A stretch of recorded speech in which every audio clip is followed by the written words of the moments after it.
Ah, kemudian ini fondasi sigaretra itu fotoana izay ny fanomezana manay manome fanazavana tsy hiboriany satria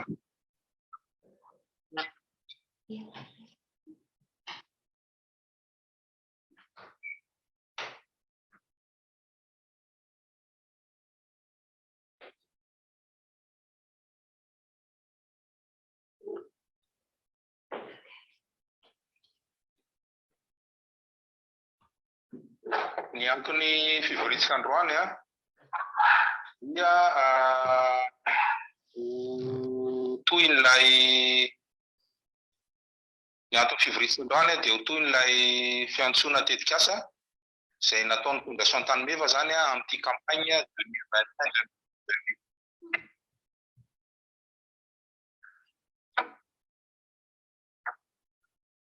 Araka ny efa fantatsika zany dia manomboka izao dia isaky ny 2 taona ny fiantsoana tetikasa ato amin'ny fondation Tanimeva ho an'ny taona 2024 sy 2024 zany ity fiantsoana tetikasa amin'ny androany ary nanomboka tamin'ny voalohan'ny volana avril raha tapitra amin'ny 1 ny volana May ho avy zao zany ny fametrahana ny antota-taratasy rehetra mahakasika an'izany fiantsoana tetikasa zany. Ny anjarana ndraikitra moa zany ato anatin'ity dia ny fampidirana ary mamela sady nareo ny isotra nareo tsirairay avy ny fikambanana izay misy anareo amin'ny fahavononanareo ny iara iasa amin'ny fondation Tanimeva. Mieritreretina zany mandritra ny adiny iray eo ny fotoana ifanankalozantsika eto androany ary aorian'izay raha ohatra ka misy fanontaniana hafa dia azontsika atao ny mandefa mailaka any amin'ilay adresy mailaka hitantsika ao anatin'ny boky nandraikitra na ny terme de référence dia ao amin'ilay hoe appel@tanimeva.org. Izay angamba no hoe fa an'zareo tompon'andraikitra teknisiana ny fitenenana amin'ny fanohizana ny fotoanantsika androany. Saotra tompoko. Falimiarabantsika rehetra ny fondation Tanimeva zany ary makasitraka sahady atsika anjoy hatramin'ny farany ity famelabelarana fohifohy atao momba n'ity fiantsonana ny Tanimeva ity.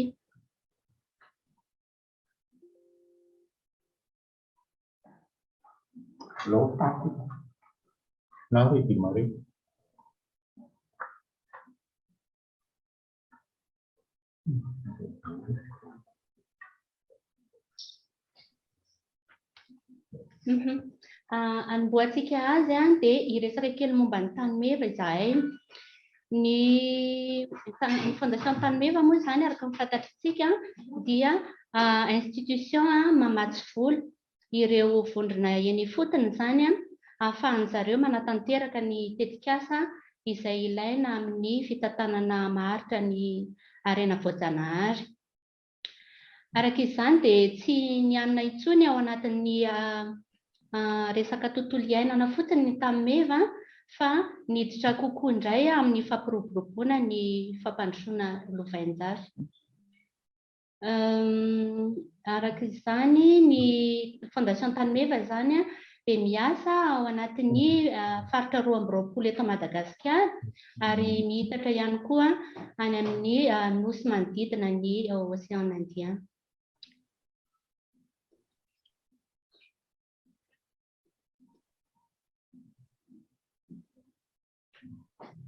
Ny fiantsoana moa zany araka ny tenen'ny Italia teo hoe efa nanomboka no lansena zany tamin'ny 10 volana avril 2024 ary farana hatramin'ny 30 volana May 2024 amin'ny 12 ora.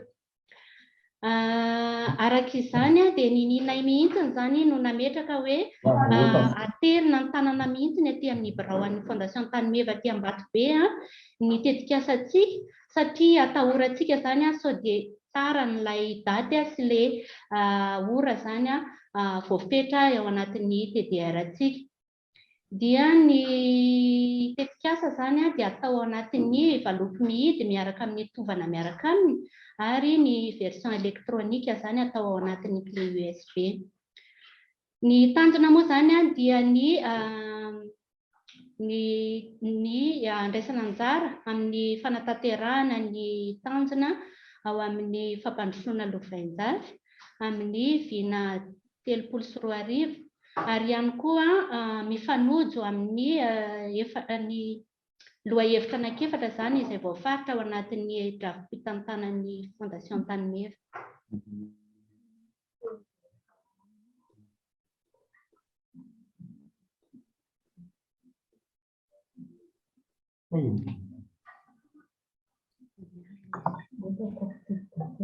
Inavy ary ireo lohahevitra anankiefatra nolazaiko teo zany ao anatin'izany drafi-pitantanan'ny Tanimeva izany.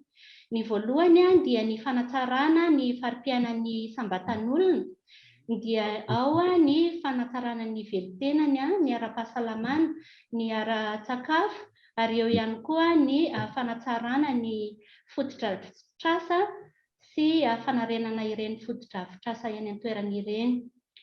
Ny lohahevitra faharoa dia ny fiarovana ny rohivoary na an-tanety io zany na ny an-dranomasina, dia ao anatiny ny fanarenana ny ala, ny fananganana ireny valan-javaboary ireny, ary ny fanatanterahana ny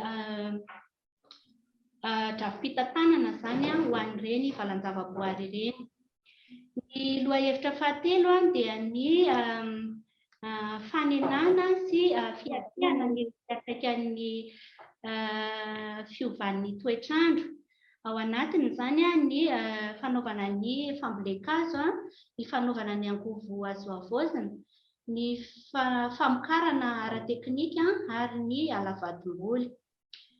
Ny farany moa zay tsy kely indrindra dia ny fanovana ny toe-tsaina zany izay misandrahaka zany mahakasika ireo lohahevitra telo efa nolazaiko tetsy ambony.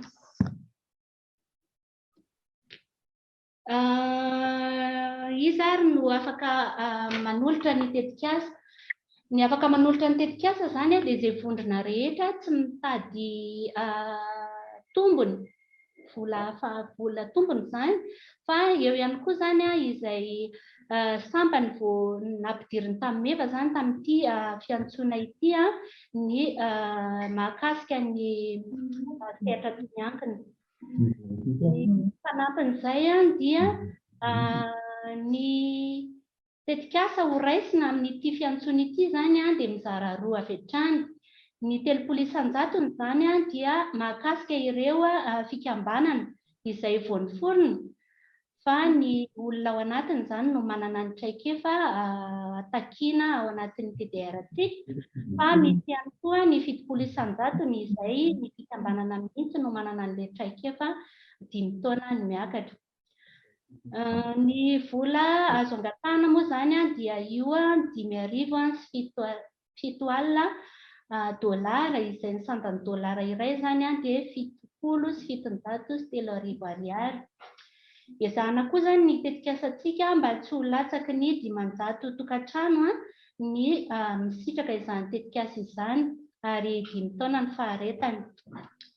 Ny fondation Tanimeva moa zany dia nanao laharam-pahamehana aloha ho an'ity fiantsoana ity ny 12 faritra izay navondrona ao anatin'ny peizazy anankiefatra.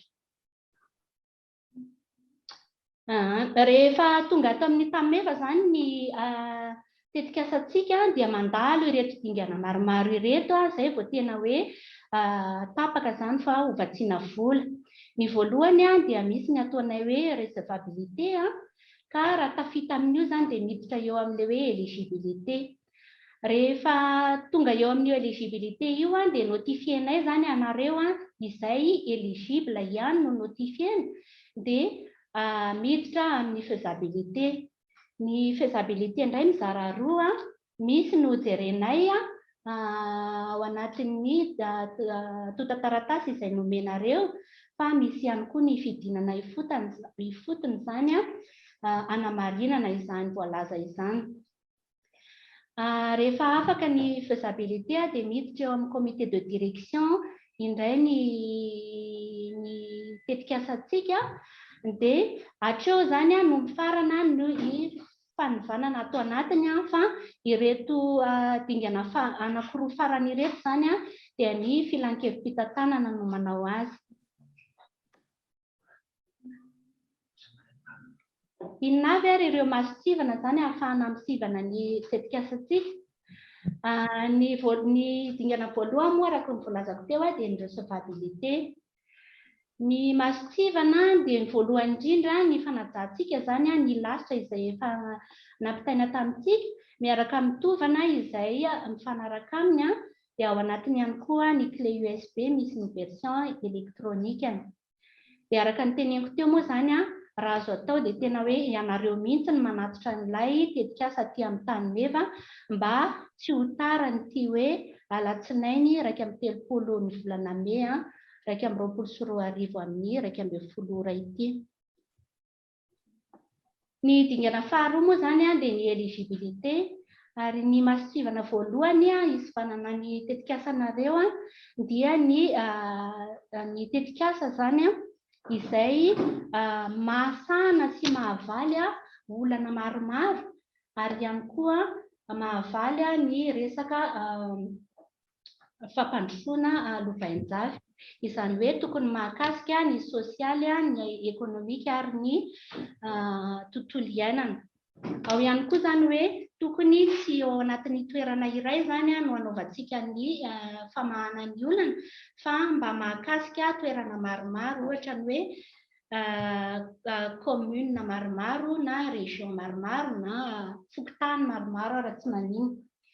Ny masitsivana faharoa dia tokony hanaraka ny teti-bola sy ny faharetany ary ny faritra azo anaovana ny tetik'asa. Ao ihany koa ny fijerenay zany an'ilay traikefa efa araka ny nolazainay teo aloha.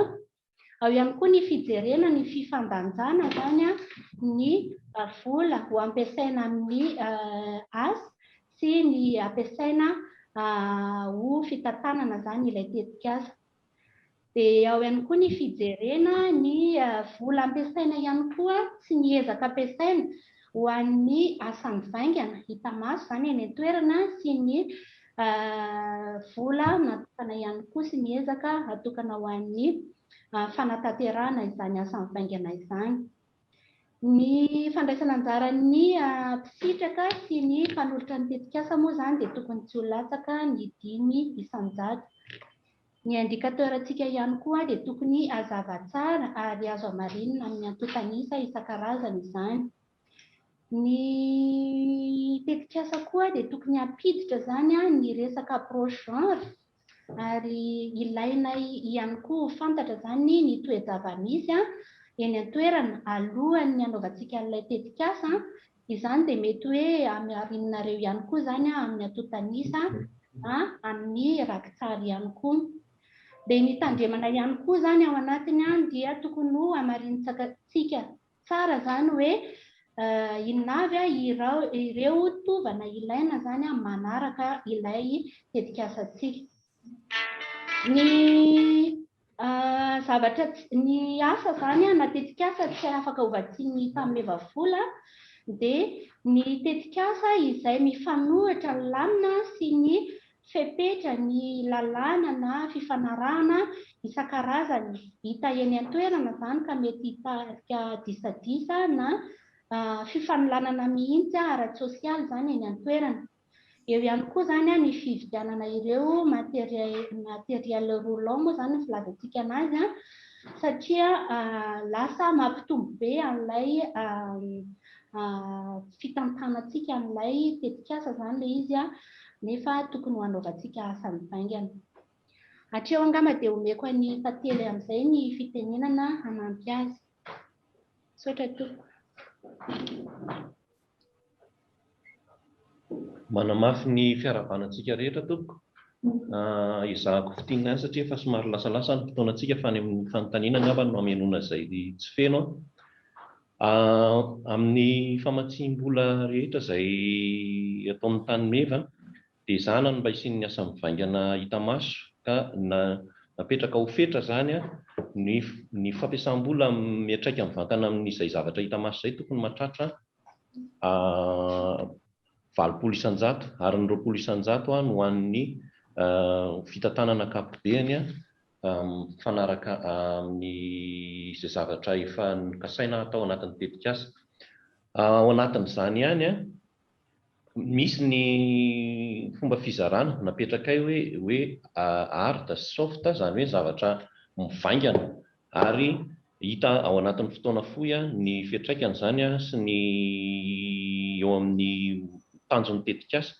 Dia ny zavatra tokony voakasika izay zany dia tokony mahatratra hatrany amin'ny 5% isan-jato ilay tetikasa iray manontolo, fa ny 5% isan-jato no atokana ho an'ireo asa tsy dia voatery ho hita maso amin'ilay fotoana anaovana azy, fa mety hoe amin'ny fotoana anehoany lavidavitra izay vao hita ny impactany.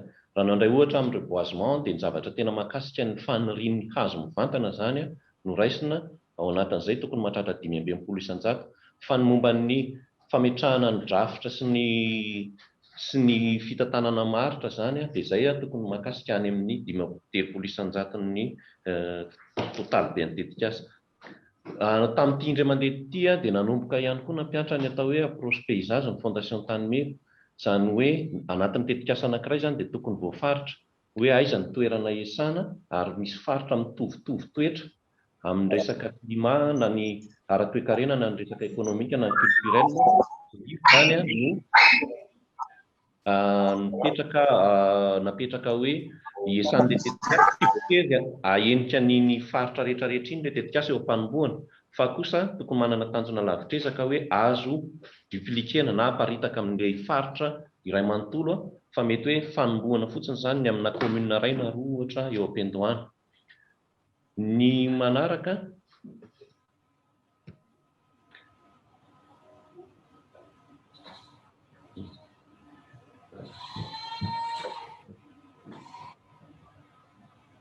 misy ny atao hoe coût référentiel zany izay nalaina avy tamin'ny tetikasa rehetra teo aloha hatramin'izay izay nivatsian'ny fondation tanimeva vola. Misy santionany maromaro zaraina antsika ny TDR-any, tsy voatery akory tena hoe hanarakarabaka teny anio fa arakaraka ny fomba fiasa sy ny paikady sy ny resaka teknika, ny ara-teknika izay ampiarin'ny mpitondra tetikasa ny mety ho vidin'ny tetikasa anankiray. Fa zaraina aminareo ihany anefany fa hatramin'ny traikefa izay nisy teo amin'ny fondation tanimeva zany dia efa misy ihany ny hoe tokony hoe hatraizakatraiza, ohatra hoe raha mifambolekazo dia mididina ny 500 000 ariary hatramin'ny 1 500 000 ariary par hectare ohatra ny fandaninana anatin'ny fambolekazo anankiray. Mety hiova arakaraka ny faritra sy ny karazan-kazo volena sy ny zavatra sy ny teknika ampiarina ilay izy, fa atao hoe indikatif ihany zany ireo.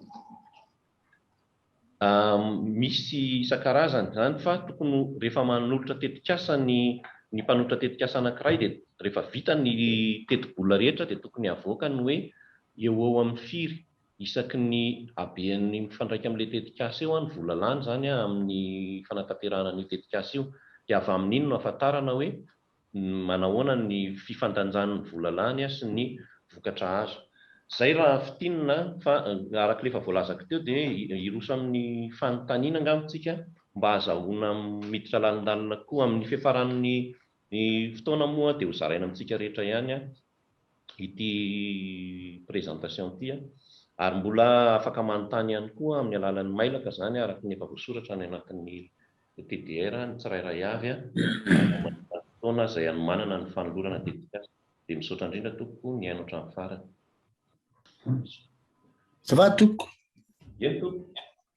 Faza tsy telefanangana tanana. Afaka verina kely ve le misaotra betsaka aloha amin'ilay fanehoana satria tsara be ilay izy ionja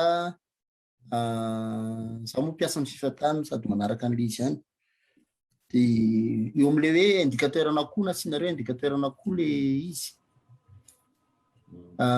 afaka mba averina kely hoe le diapoty eo le indikateurana kosa tsy nataony haingana be le izy tsara ihany raha mba manana notion zay hoe reto ny indikateurana koa efa napitsaky ny tany meva ahafahana mahita hoe inona ny tokony atao ao anatin'le izy sotra betsaka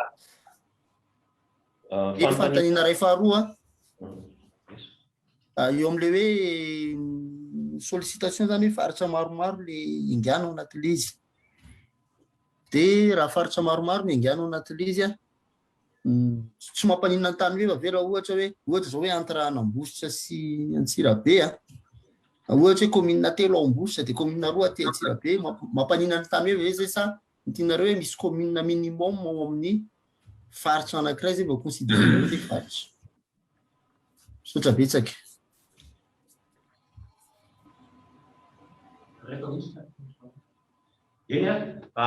sady mijery tokony ho activeny madame Langa ny micro-any izy no tokony antany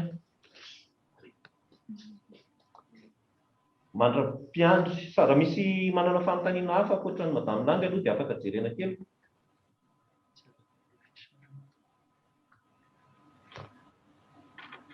Azafady fa efa nisoratany amin'ny sisiny eo ilay fanontaniany tantela azafady hoe en groupe zany manao ilay candidature ve ho sisy ao en groupe ny ve zany manao ilay candidature voaray misy ray koa ty faharetany tetikasa momba n'ilay faharetany tetikasa tsy latsaka dimy taona azo fantarina ve ny aton'izay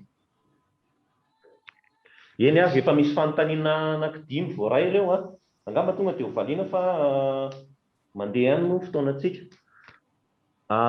voalohany momba n'ilay cours référentiel araka ny fanambarako teo lava dia lava ilay tableau iny hozaraina amintsika le présentation dia hitanareo ao anatiny fa angamba tsy ho jerentsika tsirairay voatapitra ilay fivoriana dia ho alefanay ilay présentation anareo rehetrarehetra izay nandray anjara indrindraindrindra dia any amin'iny angamba no mijery an'le izy sika rehetrarehetra hoe indikatif fotsiny le cours référentiel fa tsy hoe tsy maintsy izay akory fa mba entinareo afantatra hoe izay ny traika efa nisy hatramin'izay zany teo taniovon'ny fondation tameva dia nizaraina taminareo le izy dia manarak'izay momba n'le hoe commune any Ambositra misy commune any Ambositra ohatra dia misy commune any Antsirabe azo atao ve anatin'le fiantsoana ao efa misy karazana paysage napetraka zany misy paysage zany anakefatra ao zany hoe nijerena tamin'izay hoe mitovitovy toetra zay zany le faritra dia izay no nandraisana azy fa tokony hoe ao anatin'le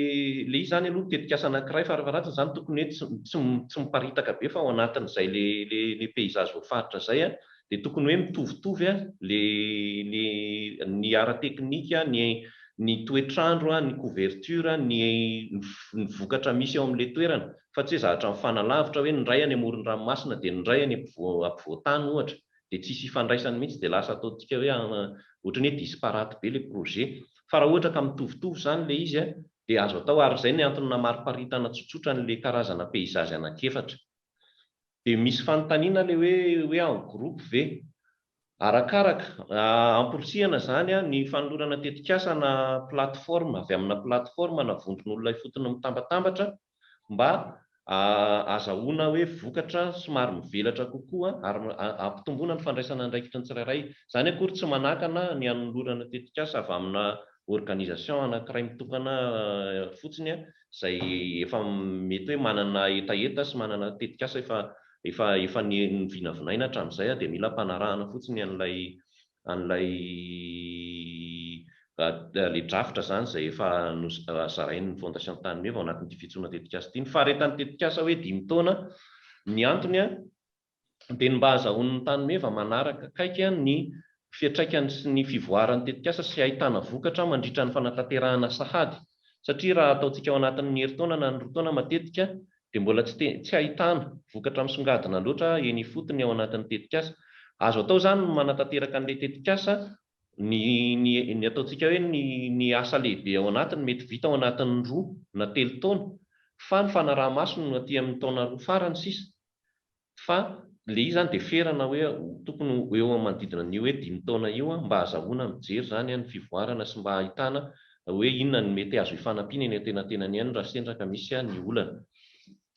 Izay ngamba ny fanontaniana voaray aloha. Raha mbola misy manana fanontaniana hafa dia afaka mbola mametraka tompoko. Mbola manana 10 minitra tsika. Salama tompoko. Ya, salama. Io Monsieur Gelo avy Madagasikara Voakajy. Miandraikitra an'ilay tetikasa fiarovana biby amin'ny ranomamy. Anisan'izany zany toerana iasanay zany ao Port Berger amin'ny laky Matsaborotseny mikasika an'ilay damba Menarambo. Nenay zany zavatra tiany antanina zany hoe par rapport amin'ilay éligibilité niresahana teo hoe mila mirépondre an'ilay développement durable ao anatin'izay zany social sy économique raha tsy diso a. Dia ny tiany antanina zany hoe zay zany tonga dia hoe fanontaniana somary mila précision bebe kokoa mba tsy hampiahiahy anay zany le izy par rapport amin'ilay contexte misy. Dia éligible ve le izy sa tsy éligible, zay zany manana hoe manana vision hoe amin'ny resaka réhabilitation école izay manodidina an'ilay Matsaboro satria ilay Matsaboro somary ngeza be. Dia misy école primaire maromaro zany ampovoany sy amin'ny sisisisiny. Dia taloha zany anankiray ihany zany le école primaire eo amin'ny tanàna.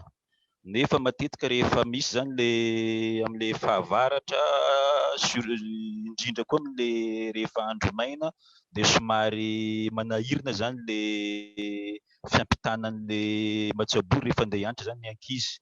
Dia misy école zany eo namboarin'ny fokon'olona fa école efa somary hoe efa soara be le izy. Dia ny fahitavana an'ilay izy zany mety ho hisy fiantraikana amin'ny mpanjono zany ny fisian'le école na koa zany le tsy fisian'le école. Dia mety ohatrohatra nahoana zany le zay vision eritreretinay zay hoe mety ho éligible ve zay sa tsy mety azafady tompoko. Misaotra anao nametraka an'ilay fanontaniana fa fanamariana kely fotsiny samy manana ny mety ho vinavinany sahady tsika amin'ny mety ho endrikendriky ny tetikasa fa tsy amin'ilay fivorintsika androany zany tsy hoe ho raisina tsirairay akory le anareo fa tsaratsara kokoa miverina kely somary mandinika tsara n'ilay TDR ianareo dia jerevana hoe mifandraika amin'ny zavatra voasoratra ao ve le zavatra nieritreretinareo atao dia azonareo atao ny manontany manokana anatina mailaka na miantso ny fondation Tany Meva ho an'ny zavatra particulier. Fa mety tsy ho valiana eto angamba n'le hoe mety sy tsy mety le anareo fa satria iny spesifika ho an'ny projet anareo fa ny azo atoro anao fotsiny dia hoe jerena le izy fa raha ohatra ka mahavaly an'ilay zavatra miandry ao anatin'ny voasoratra ao anatin'ilay TDR zany mifandraika tsara ary mazava tsara ny tanjona, mazava tsara ny fifandraisan'ilay izy amin'ny fampandrosoana maharitra sy ny fiarovana ny tontolo iainana dia tokony ho azo raisina tsara fa miezaka zany tsika mba manao anazy mifandraika tsara amin'ilay voasoratra ao anatin'ny TDR tompoko. Tonga dia ho valiana avy hatrany fa misy manoratra zany ao manontany momba ny hoe raha tetikasa efa natolotra tamin'ny taona lasa teo aloha ve ozy izy dia mbola azo averina ihany raha hita sy tsapa fa mifanaraka amin'ilay éligibilité. Azo atao tsara fa tsara mba jerevana ihany mba tsy ho andany fotoananareo hoe inona ny mety ho antony tsy na voaray an'ilay izy afaka anontaniana ihany koa zany inona ny mety ho antony na tonga n'ilay izy tsy ho éligible tao anatiny jereo ihany koa fa misy fanontaniana mitovitovy amin'izay efa hita any anatin'ny tranokala zany ahafahanareo manatsara ny tetikasa mba hahatonga azy ho éligible.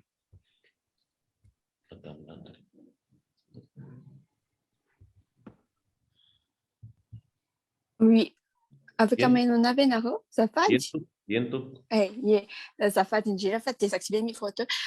Fantaniako azafady tompoko hoe ny représentant an'le organisation ve ohatra mila manana critère ohatra ny hoe manana doctorat ve na hoe manana 5 ans d'expérience dia faharoa hoe ny le projet ve raha ohatra hoe efa misy pilote sa ve hoe tena hoe mbola hoe projet mbola tsy misy ninina mihitsy le sa tena hoe projet fotsiny.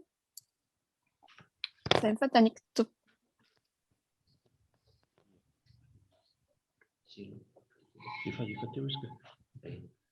Ia. Satria tsisy fanontaniana hafa tsony, tsisy tanana mitsangana hafa eto dia tonga dia zahana evaliana aloha ngamba izay fanontaniana voapetraka. Misy fanontaniana anankiroa napetraky ny namantsika teo hoe ny représentant zany an'ilay organisation hiasa ao anatin'ilay tetikasa ve hozy izy mila manana diplôma voafaritra tsara sy ny rehetrarehetra. Le izy tsy nifaritanao amin'izay loatra ny hoe diplôma, fa kosany misy karazany anankiroa le ataontsika hoe profil zany. Misy le nataonay hoe organisation emergente. Raha ohatra zany le organisation ka vao nitsangana vao tsy ela, dia anisan'ny takiana ihany kosany ny fananan'ny mpiandraikitra hiasa, ny ara-teknika sy ny ara-bola, mpiandraikitra n'ilay tetikasa mba manana traikefa farafahakeliny 5 taona. Izay zany ny takiana raha ho an'ilay olona hoe le organisation vao nitsangana. Ny 300,000 ny famatsiam-bola no natokana ho an'izay atao hoe organisation émergente izay. Ny 700,000 kosa dia natokana ho an'ireo organisation izay heverina fa efa nisehatra maharitra sy manana traikefa mihoatra ny 5 taona teo anatin'ny zavatra izay angatahan'ny famatsiam-bola. Dia ireo organisation ireo dia iny moa zany efa ny traikefan'ny organisation no mitondra azy, fa jerena ihany koa nefa ny traikefan'izay olona miandraikitra mivantana ny ara-teknika sy ny resaka fitantanana ao anatin'izany tetikasa izany. Dia ny fanontaniana faharoa hoe raha ohatra ka projet tsy mbola nisy hoe projet pilote fa mbola atao hoe projet vaovao na mety hoe innovation mihitsy ary, dia aporisihana raha nisy an'izay, tsy voatery hoe efa nisy pilote akory fa mila mazava tsara ny fandresendahitrinareo ho an'ny fondation Tany Meva hoe tetikasa tena mitombona tsara ilay izy ary azo tanterahana faizabla tsarany ary tena mamaly ny ataontsika hoe le critère rehetra sy ny momba ny mahakasika tanteraka ny momba ny resaka hoe fandrosoana maharitra sy ny resaka fiarovana ny tontolo iainana amin'ny ankapobeny. Misaotra to.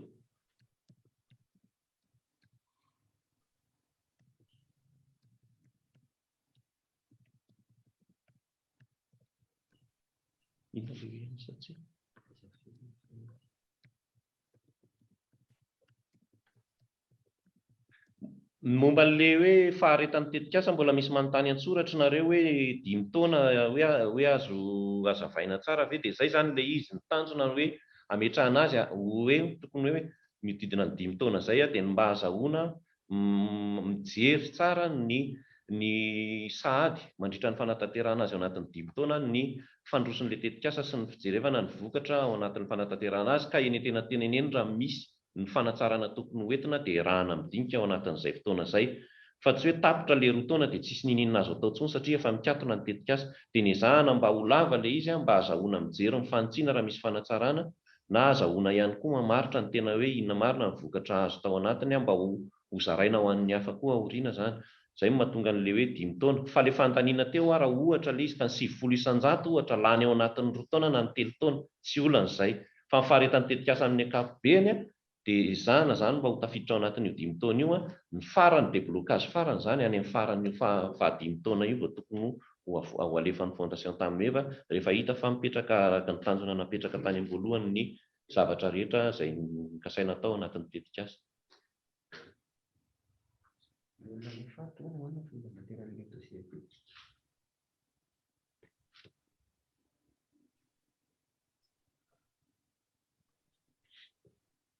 Misy fanontaniana hoe ny olona any amin'ny faritra ahoana ny fomba fanaterana ny dossier.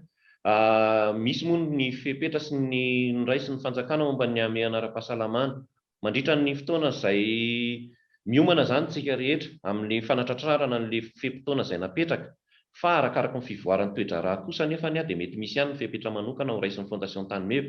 Na izany na tsy izany ary dia misy foana ny fivezivezen'ny entana, izany hoe ny atonta taratasy izay raisina ho anisan'ny entana dia azo atao tsara, fa tsy tompon'andraikitra kosa nefa ny fondation Tany Meva ny hoe fiaingahany ihany sy ny fahatongavany aty, fa izy tonga aty voaray zany no raisin'ny fondation Tany Meva. Izay mahatonga an'izy aterina tanana satria apetraka ho an'ilay mpandefan'ilay tetikasa zany ny andraikitra no mahatonga ara-dalàna ny atonta taratasy ny fangatahana famatsiam-bola aty amin'ny fondation Tany Meva.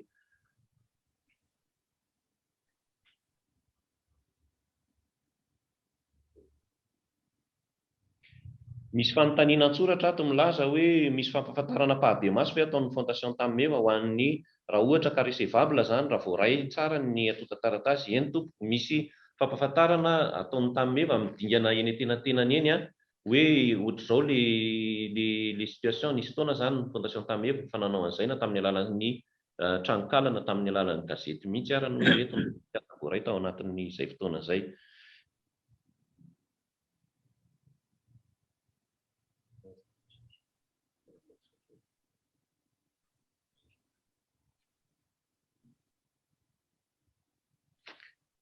Misy fanontaniana an-tsoratra ihany koa manontany hoe raha efa nahazo famatsim-bola tamin'ny fondation tamin'eva ny tetikasa anankiray teo amin'ny tamina toerana anankiray voafaritra, dia mbola mety hahazo famatsim-bola ihany ve io toerana io.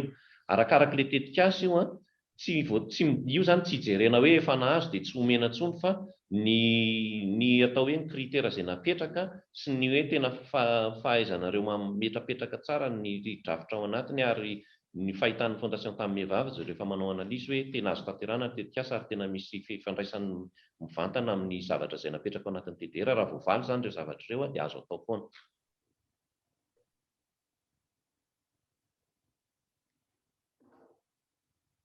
Ny hoe arak'ilay efa nilazaiko teo ny hoe voaray sy tsy voaray ny tetikasa natolotra dia azo atao ny manontany mivantana aty amin'ny fondation tamin'eva ny fandroson'izay hoe voaray sa tsy voaray izay, na izany na tsy izany ary misy ny fampahafantarana arak'ilay efa nilazaiko teo ampahafantarana ny tetikasa izay miroso midingana lalina misimisy kokoa na ny tetikasa izay voaray zany ho vatsiana vola.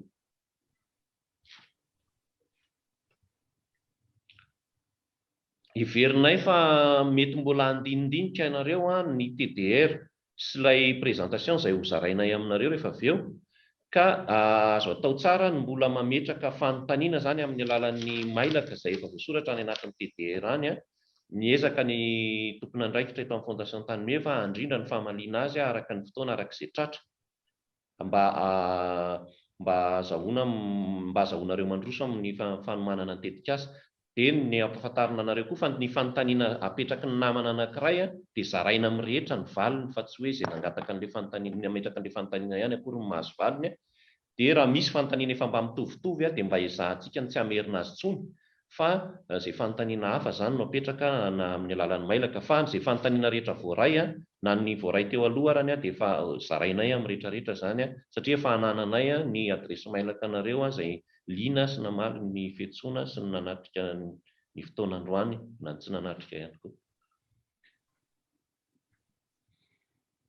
Raha tsy misy fanontaniana dia efa tonga amin'ny 10 ora marina izao dia isaorana be da be tsika, ialana tsiny mety ho tsy fahatomombanana ara-teknika majinijinika noho ny zava-misy moa dia voatery tsika tsy maintsy hoe tsy afaka ny fampiona, dia nefa ny ara-teknika koa somary fenofeno ihany ny ataontsika hoe ny resaka connexion somary mavesabesatra, dia nefa mino izay fa